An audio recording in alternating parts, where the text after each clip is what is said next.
the Muslims of South Asia in the 20th century. The first was in 1917, the Balfour Declaration, which laid the foundation for the creation of Israel, although Israel came 30 years after the Balfour Declaration, which came in November 1917.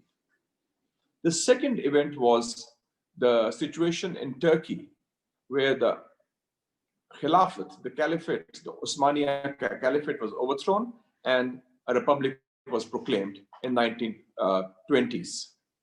Both these events had a very deep impact on the mindset of the Muslims of South Asia, although they were themselves at that time under the subjugation of British imperialism.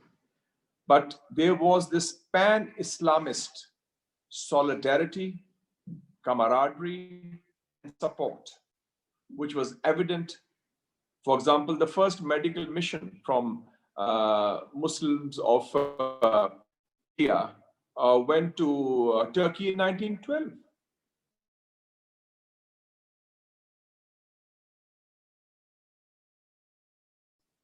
But Palestine became a major issue in the freedom struggle. And that was when Quaid-e-Azam Muhammad Ali Jinnah took over the leadership of the largest organization of Muslims of South Asia, the All India Muslim League, in 1934. He came back from London, where he was a very successful barrister. He was invited by the Muslims, especially the great poet of the East, Dr. Allama Iqbal, to assume the leadership of the Muslims of South Asia. And that was a turning point in our history, because that leadership then led to the creation of Pakistan in 1947. And from the beginning, the Quaid-e-Azam started issuing statements on Palestine. And he made Palestine a part of the national discourse of the freedom movement. So the struggle for Pakistan and the support for Palestine were inextricably intertwined, as if the two go together. In every major meeting of the Muslim League, in every major resolution of the Muslim League, there was reference to Palestine. And of course, there was reference to other Muslims also. There was reference to Turkey also, but this shows the camaraderie which was there. For example, in that period, the Quaid-e-Azam Muhammad Ali Jinnah announced a Palestine Day to be marked all over India. It was done on 26th August 1938. It was done on February 8, 1939. It was done on May 10th, 1946. So this was a continuous process. And it is important to understand that when on 23rd March 1940, the historic meeting of the All India Muslim League took place in Lahore, which is now part of Pakistan, in that historic city, the ancient city, there were two resolutions. The first one was seeking the right of self-determination for the Muslims in South Asia, in the Indian subcontinent at that time. And the second resolution was about Palestine, and drafted by the Quaid-e-Azam Muhammad Ali Jinnah, and also it was announced publicly. So, and then during that period also, the Quaid-e-Azam was very clear about also another great Muslim leader, Mustafa Kemal Atatürk, the founder of modern Turkey. And when he died in October 1938, Mustafa Kemal Atatürk, the Quaid-e-Azam Muhammad Ali Jinnah declared a national mourning for him among the All India Muslim League. So this was the kind of relationship that was very much visible. And I would like to also mention some very interesting fact, that the first foreign delegation that went outside Pakistan after the independence of Pakistan on 14th August 1947, it went on 25th of August 1947. It was the World Interparliamentary Congress on Palestine. It was sent on 25th of August 1947. This was the first act of the Quaid-e-Azam Muhammad Ali Jinnah as the Governor General as the head of state of Pakistan. And his last statement, which was issued on 26th August 1948, 2 weeks before his death. He died on 11th September 1948. This was the Fitr message, Eid message. He mentioned Palestine, Kashmir, and Indonesia. The last message. So you can see that how important for him and for the new state the issue of Palestine was. And in between, he also wrote letters to Prime Minister Attlee of Britain and President Truman of the United States on the issue of Palestine. To the UN, Pakistan voted against Israel's admission. So, my friends, I'm very grateful to the Al-Quds parliamentarians based in Istanbul for taking this initiative. And you've been very kind to introduce me as an old friend of Palestine, because I have known Palestinian leaders. I've had the privilege and honor of meeting, of course, our friends in Istanbul, but also President Yasser Arafat, whom I first interviewed for 1 week in 1990 in Tunis, 2 years after the martyrdom of Abu Jihad.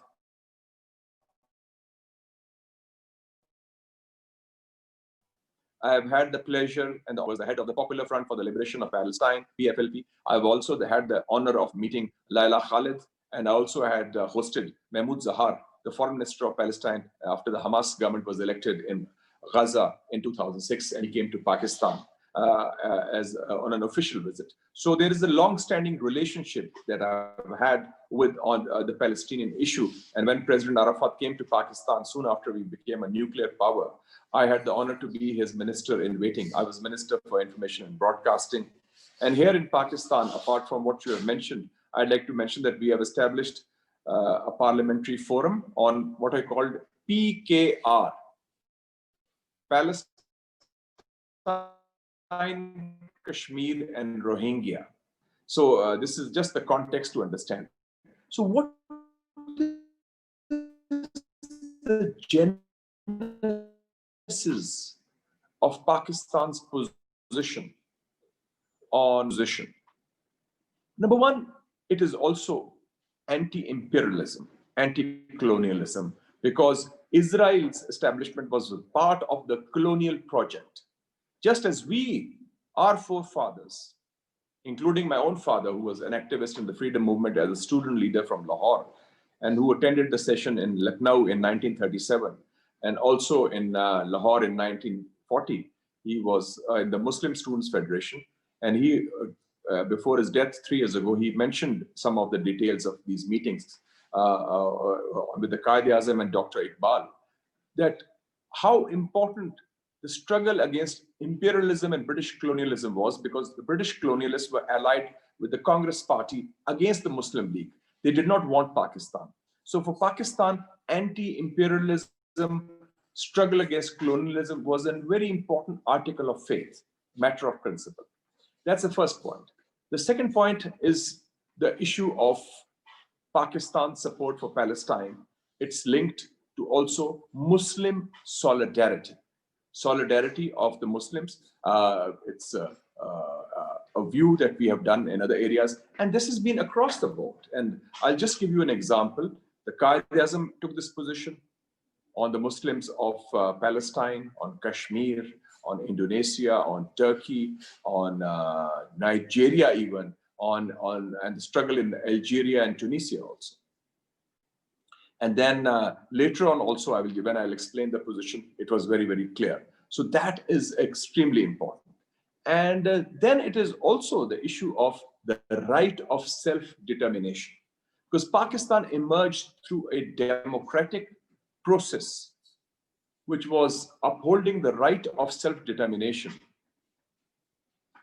And people who right now are part of the constituent provinces of Pakistan, they voted for Pakistan through a fair and free ballot. So the exercise of the right of self-determination is an article of faith in Pakistan's raison d'etre and our foreign policy. And in that context, support for Palestine is part of that. So it is part of this genesis, the roots of Pakistan's policy.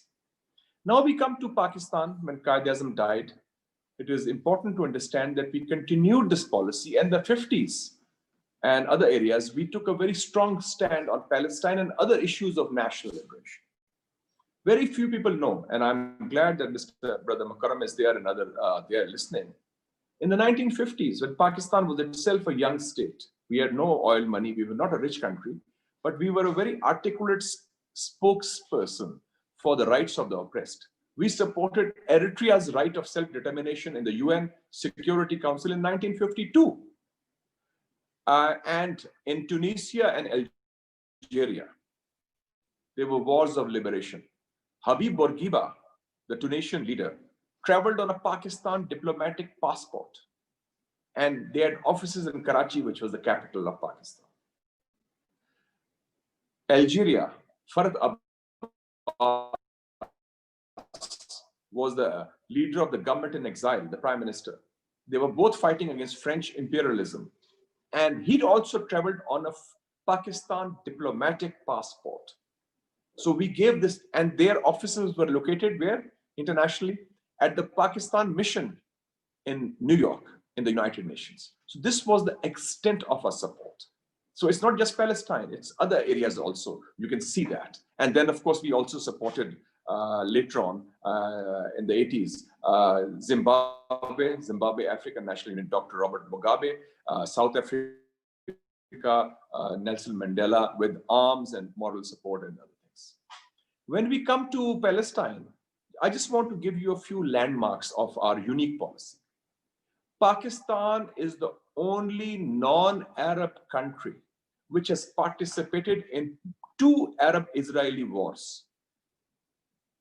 In the 1967 war, the June 1967 war, Pakistani pilot Saiful Azam was fighting as a pilot of the Jordan Air Force, and he shot down 3 Israeli planes in 1967. The president of Pakistan at that time was Field Marshal Ayub Khan.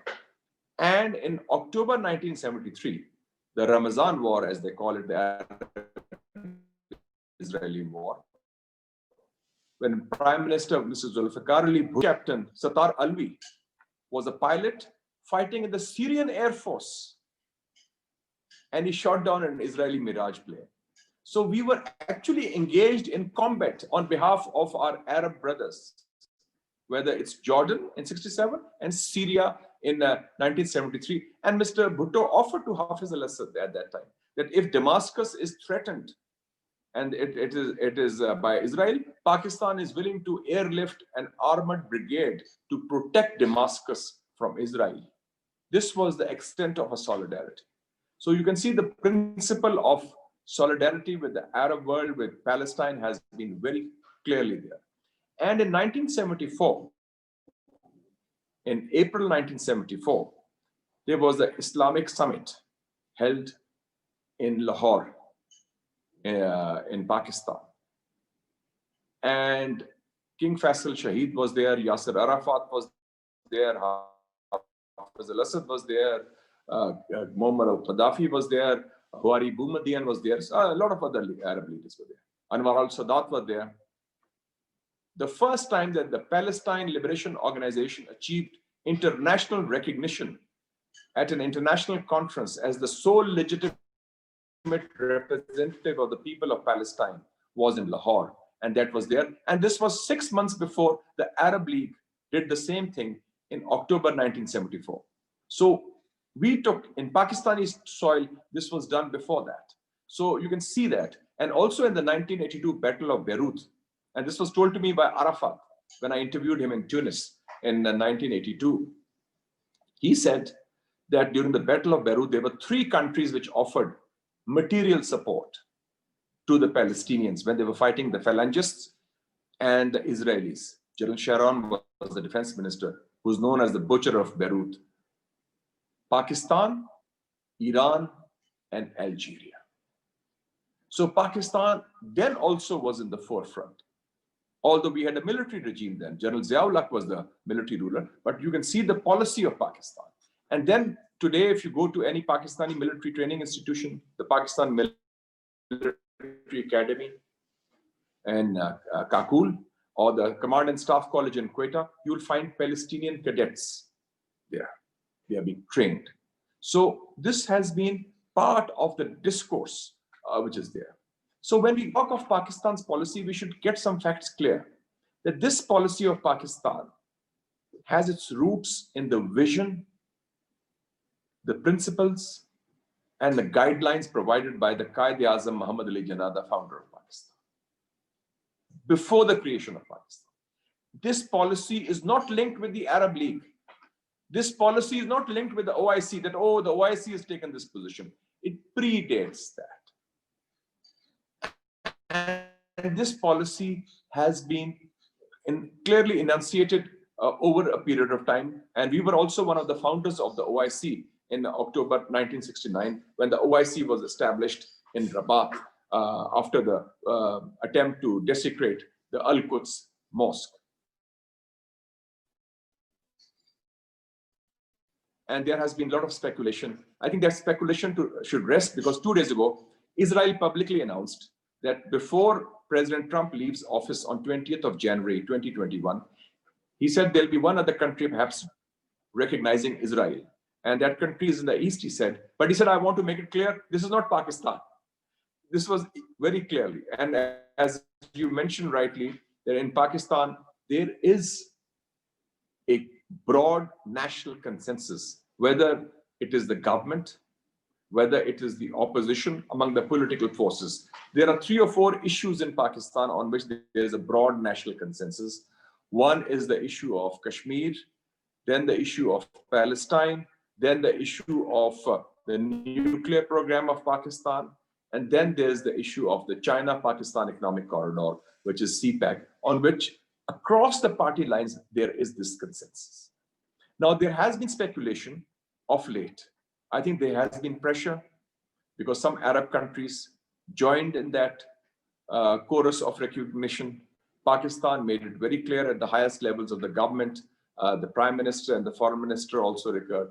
I, as Chairman of the Foreign Affairs Committee, are very clear. Our Parliament is very clear. We have passed just 3 months ago also a resolution on that issue. So our position has been reaffirmed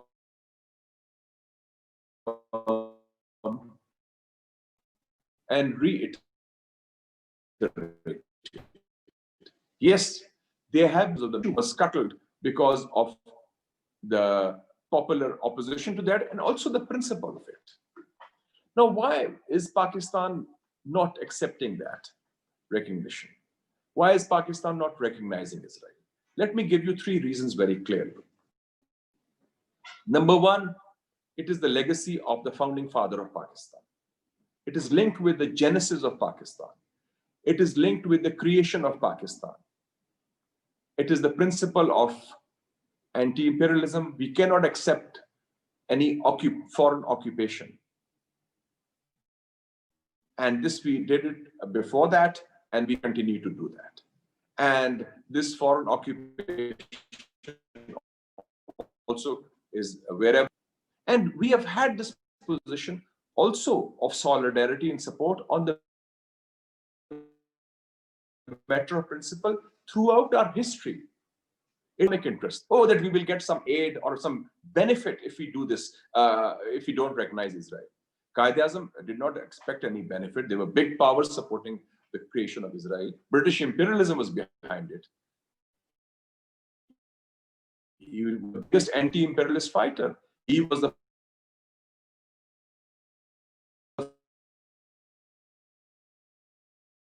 first to support him, stood with him, although Gandhi and others were quite on him because he had killed some police officials who had killed the local population through genocide and through other killings. But he took a principled stand on human rights. So Zulfikar Ali Bhutto, he took a stand on this issue of Palestine. He did not expect to get anything from Hafez al-Assad, but he did that. And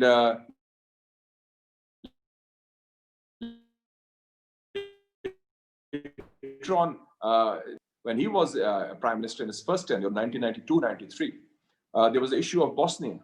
And I remember I met the Foreign Minister of Bosnia. He came to Pakistan. I was then a journalist. Haris Silajid. He said that they are trying to eliminate us. the Serbs, and there was all these people who are against the Muslim, because majority of Bosnians were Muslims. And he said, Pakistan is the first country to give us material support. And we helped in the creation of Republic of Bosnia-Herzegovina. I myself went to Bosnia in Christmas of 1993 and met President Ali Izetbegovic. And he said that they can never forget Pakistan's support. And then after Pakistan, Turkey supported them, Saudi Arabia supported them, Malaysia supported them, and Iran supported them. But we were the first to do it. And we also accepted 5,000 Bosnian refugees in Pakistan. We accepted Afghan refugees, but they were next door neighbors when the Soviet occupation took place. But Bosnia, we had no economic interests. We had no political ties there much with former Yugoslavia. We had no foreign population or Pakistani expatriates. It was the principle of Muslim solidarity. So we have taken principled positions. We are not a rich country, but we have taken principled positions. And this is important. So the first thing, as I mentioned, is the legacy of the Quaid-e-Azam. We will not do that. The second is the issue of principle, the right of self-determination of the people of Palestine. This is enshrined in successive UN resolutions. Pakistan is subscribed to that. It is enshrined in the UN Charter. It is enshrined in international law. Yes, surrender is a very easy option. We were asked to surrender our nuclear program. The Americans put pressure. I was information minister in May 1998 when India tested the nuclear weapon, and President Clinton offered $5 billion to Pakistan not to test. Take the moral high ground. We said, no, it's not a question of bargaining or quid pro quo financially or for something. We will take this position. And so it's a principled position of Palestine. And third, and we will not recognize Israel, is the issue of Kashmir. We have a strong commitment to Kashmir. And Kashmir and Palestine are also issues which are inextricably intertwined. Both are issues of foreign occupation, Kashmir by India, Palestine by Israel. Both are issues of unfulfilled UN resolutions, which are on the statute books. Both are issues of forced demographic changes, trying to make a majority into a minority. Israelis' settlements in Palestine and Indian injection of outsiders into occupied Kashmir. Both are issues of popular resistance, which is indigenous, which is spontaneous, which is sustained, and which is widespread. And in both countries, Netanyahu in Israel and Modi in India, both have the same fascist mindset with an Islamophobic view where they see Muslims as enemies. So they are ideological first cousins and they cooperate with each other in counterterrorism, in the nuclear program, and Israel is the biggest supplier of arms to India. So for these reasons, Pakistan will not accept that. And Pakistan, irrespective of that, that is why we were very happy to note when our foreign minister was in the United Arab Emirates, and UAE has already recognized Israel, he made a statement from the UAE soil saying Pakistan has no intention of recognizing Israel. So that was a message also to our friends who have done it, that our position remains very consistent and very clear. So when we talk of issues, I think principles are paramount. And we should be very clear. They say pragmatism. Pakistan will be seen as a moderate country. If you do this, you will get the goodwill of the West. But can you sacrifice those principles? Today, if we accept Indian hegemony, Indians will be very happy. Maybe they will stop the cross-border terrorism into Pakistan. If we gave up the nuclear program, the Americans would have been very happy. If we compromise on other issues, maybe some other countries in the West may be satisfied, but at what cost? So principles are paramount. And the principle of anti-imperialism and right of self-determination is at the heart of Pakistan's genesis, our creation under the leadership of the Quaid-e-Azam Muhammad Ali Jinnah. And one last point. People feel that we should understand size does not equal strength. If that was the case, Vietnam should never have been able to win against America, or Afghanistan against the Soviet Union and the US, or Cuba against the US, or Pakistan against India. I think there are issues of morale, willpower, standing up for principles are extremely important. And we feel that we cannot have the principle of might is right. Just because Israel is strong, they can subjugate Palestine. Just because India is strong, they can subjugate the Kashmiri people. We feel the issue is right is might. And that we have to uphold. And that principle we have to take forward. And that is why I'm grateful to the Al-Quds Parliamentarians Forum for taking this initiative. You can rest assured that on this issue of Palestine, we remain committed. We are steadfast. Our policy is unwavering, unshakable, and there is an across the board national support for this policy because this is linked, as I said, with Pakistan's own struggle. As we emerge through the right of self-determination, we hope, inshallah, one day, both Palestine and Kashmir will get this right, which has been denied to them for the last several decades. I thank my colleagues in Istanbul and my other friends who may be listening in to this conversation for your time, your effort and energy. And I am grateful for this invitation. And we look forward that, inshallah, 2021 will be an harbinger of a post-COVID world where we have overcome many problems. We will conquer COVID-19 through the vaccine which is being provided, and we can have normal events and meet in person also. Thank you so much. Inshallah. Thank you, sir. Thank you very much. I would like to have a few minutes summarizing the most important points presented by His Excellency, although all the speech is important, but at least let's highlight some ideas. His Excellency stressed the historical support of Indian Muslims to the Palestinian cause even before the independence of Pakistan. Yes. And the long-standing relations with Palestinian leaders in the 30s and 40s.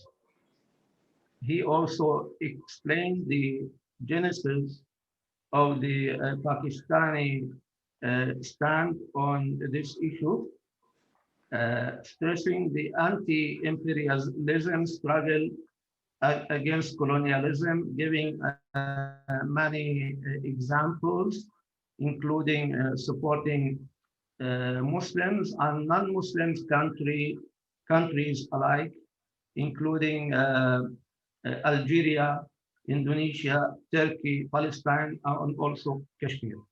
He also stressed the Muslim solidarity with countries like also stress the right of self-determination. He said that the only non-Arab country that participated in Arab-Israeli wars was Pakistan in 1967 and 1973. That after the Islamic Summit, which was held in Lahore in 1974, PLO, Palestinian Liberation Organization, was recognized as the sole representative of the Palestinian people, which was reaffirmed 6 months after that in Morocco in the Arab League Summit. We also talked about the Pakistani role in supporting Palestinians in the Battle of Beirut.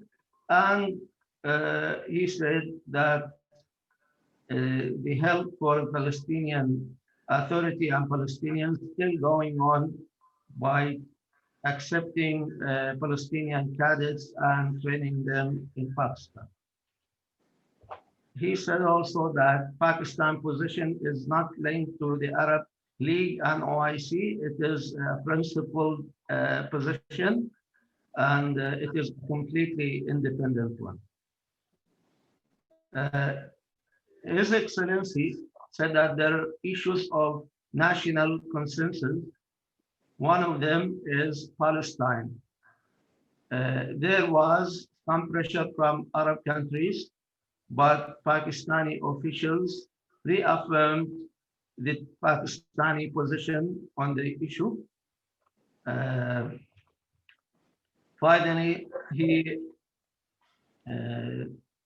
gave three reasons why Pakistan would not recognize Israel, including the legacy of the founding fathers of Pakistan, in particular, Qadi Azam Muhammad Ali Jinnah, and also the issue of Kashmir, which could lead to undermining Pakistani stand on the issue of Kashmir. That Pakistani stance is a principled one, and Pakistanis believe that principles are paramount. Size does not equal strength. Might is not always right, but right is always might. Thank you very much. We have four questions in Q&A window. Your Excellency, let me read the questions for you, and if you would be kind enough to answer the first question by Dr. Saber Abu Mariam. He said, please inform us about the efforts of Palestine Foundation, Pakistan, under your guidance. Dr. Saber, yes.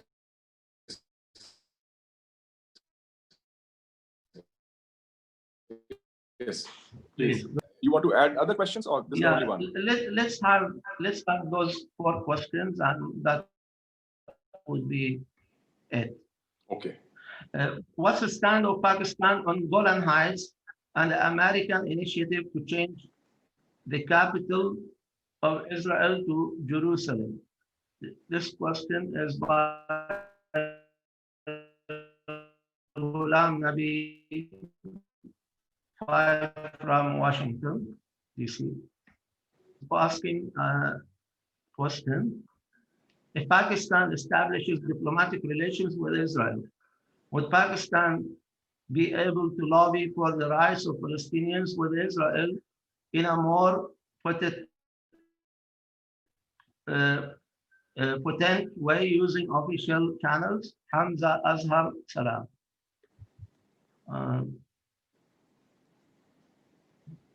He also has put another question. Pakistan had a deeper conflict with India and fought a war in East Pakistan, but today Pakistan has diplomatic relations with India and Bangladesh. Does Pakistan's animosity towards Israel exceed the animosity towards India? These are the four questions put by our viewers, our participants. We would like to hear from you, sir. Thank you very much. Thank you very much. Thank you. First of all, Dr. Saber Abu Mariam is the head of the Palestine Foundation, which is working very closely with myself also and other colleagues in Parliament to promote the Palestine issue. And I feel that in the civil society framework of Pakistan, beyond outside Parliament, this is one of the most effective and progressive organizations on Palestine. And in fact, we organized a joint event together last year, which was very successful. Dr. Saber Abu Mariam flew in from Karachi for this event. And there is a close cooperation between myself as chairman of the PKR, the Parliamentary Forum, of the very vocal voices for Palestine amongst the civil society community. And I'm very happy that he is also organizing the same evening, this evening, a topic which is very important is Qaid-e-Azam and the Palestine issue, which will be held after 90 minutes. And I would say that Dr. Saber, please convey this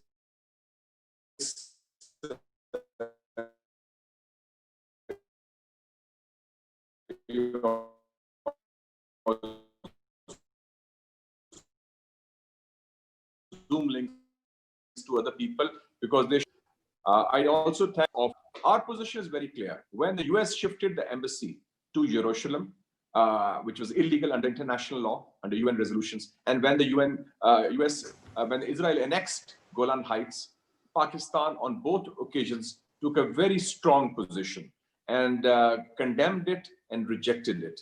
And by the way, the Parliament or Senate of Pakistan also passed a resolution unanimously on that count. So we should note that we took a principled position on that.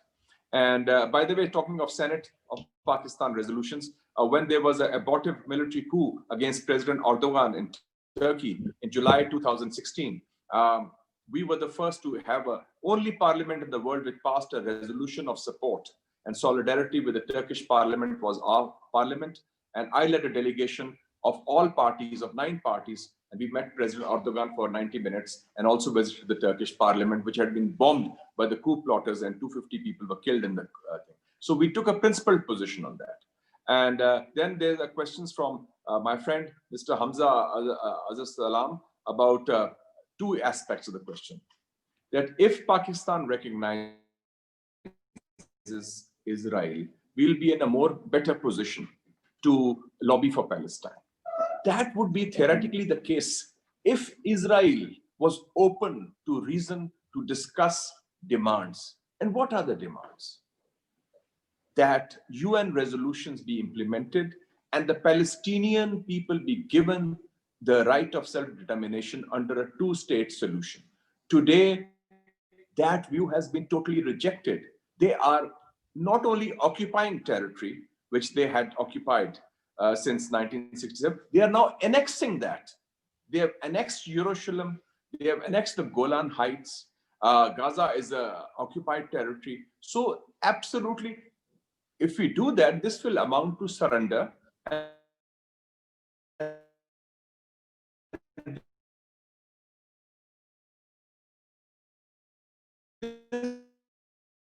This will be amounting to accepting the Israeli occupation. Perhaps then we can also be made part of India. And this is what their mindset is. And not only that, they are following the Israeli model on that. And you also asked about what India has done. The situation of India and Pakistan is different. India and Pakistan emerged as 2 independent countries after the end of colonial rule on 14th of August, 1947. Pakistan came into being on 14th August, India on. So this is part of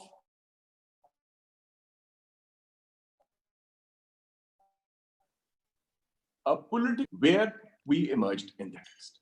Yes, you have a point that India has shown its animosity in 1971.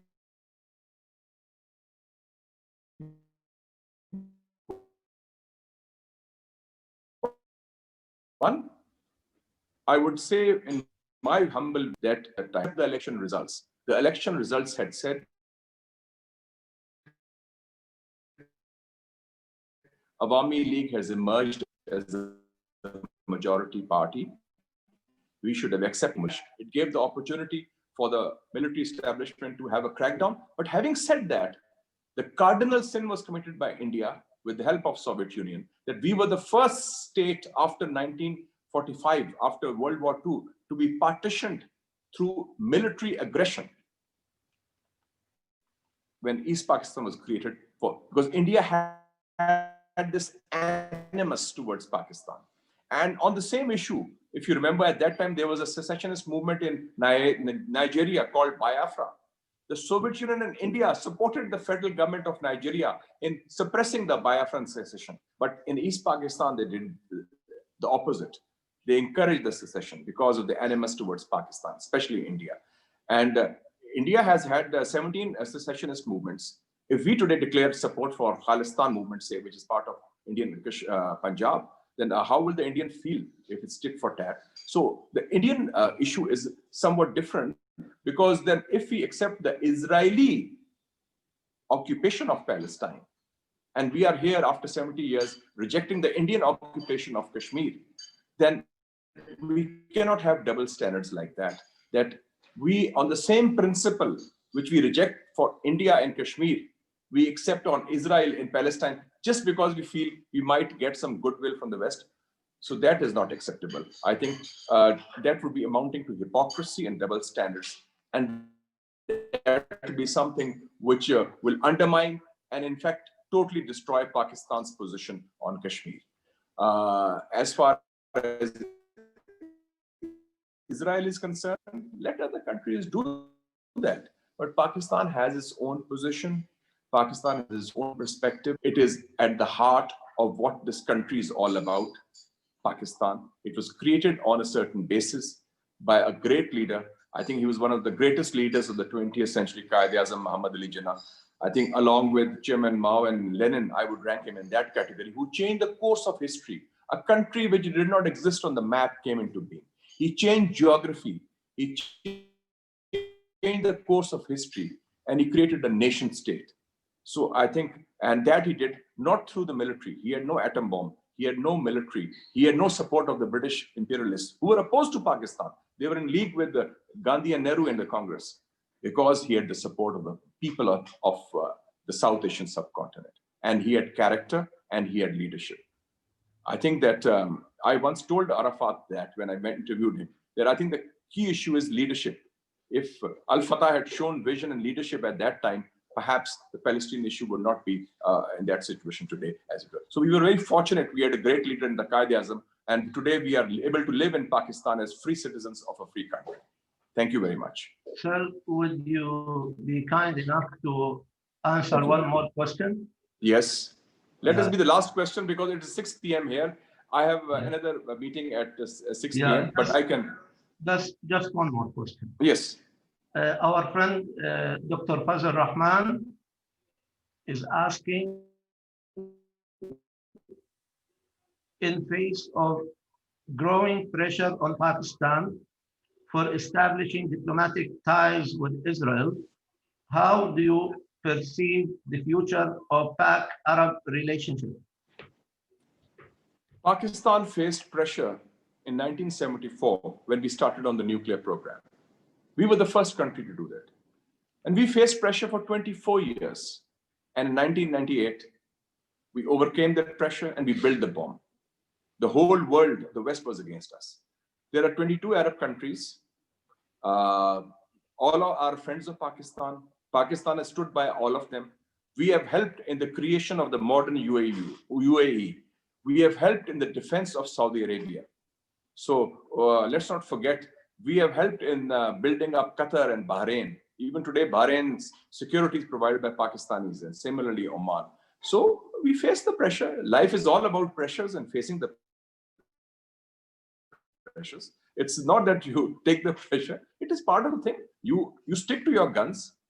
And if you surrender is the easiest of options. You lay arms, you say, I surrender. And everybody will be very happy. And they'll say, oh, Pakistan is a moderate country and so and so. But then where it ends, ultimately, then you are going to surrender your sovereignty and your own core interests. I think we have faced the pressures. The hump has been crossed. There was a phase. They wanted that thing to be done. And they failed in that. There was so much pressure on Pakistan that we should support India to become member of the UN Security Council as a permanent member. We rejected that. We said, till they occupy Kashmir, we will not do that. And China has taken the same position. So we were asked to destabilize Iran by some countries. And we said, we will not do that because this is not part of our core interest. This is against our core interests. So life is all about pressures, whether personal or geopolitical. And you have to stand firm. And mashallah, we are a country of 220 million. We have the nuclear weapons, we have missiles, we have a large standing army. Let us show that spine in a backbone. Let us show the leadership. Let us learn from today is the birthday of the Quaid-e-Azam. Let us learn from him. The Quaid-e-Azam had no army. He had no atom bomb. He had no intelligence. He had no British imperialist establishment behind him. He had no big money. And yet he created a nation state, despite the opposition of the entire Congress, some of the Muslim leaders, British imperialism also. So I think that that is what leadership is all about. It's all about moral authority. What army did Dr. Nelson Mandela have? And he created a transition from white minority rule to black majority rule peacefully. So I think that we have examples before that, which is, if Cuba had accepted the American pressure, the Castro brothers, Fidel Castro and Raul Castro, it is 90 miles from Florida. It is 9 million population. Today, Cuba would have ceased to exist. But today, it is the world's best healthcare system in the third world. And it is surviving as a sovereign, independent state. Finally, I would Thank you very much. to extend our many thanks and gratitude Thank you very much. His Excellency, Honorable Senator Mushahid Hussain. It was a great speech. Hope to see Thank you also in future events. Thank you in the name of the participants and the League of Parliamentarians for Al-Quds. Thank you. I'd like to thank the Pakistani government and the people for this outstanding and strong position on this principal issue. Assalamu alaikum wa rahmatullahi wa barakatuh. Thank you. Assalamu alaikum. Good day. And Happy New Year. Assalamu alaikum. Thank you very much.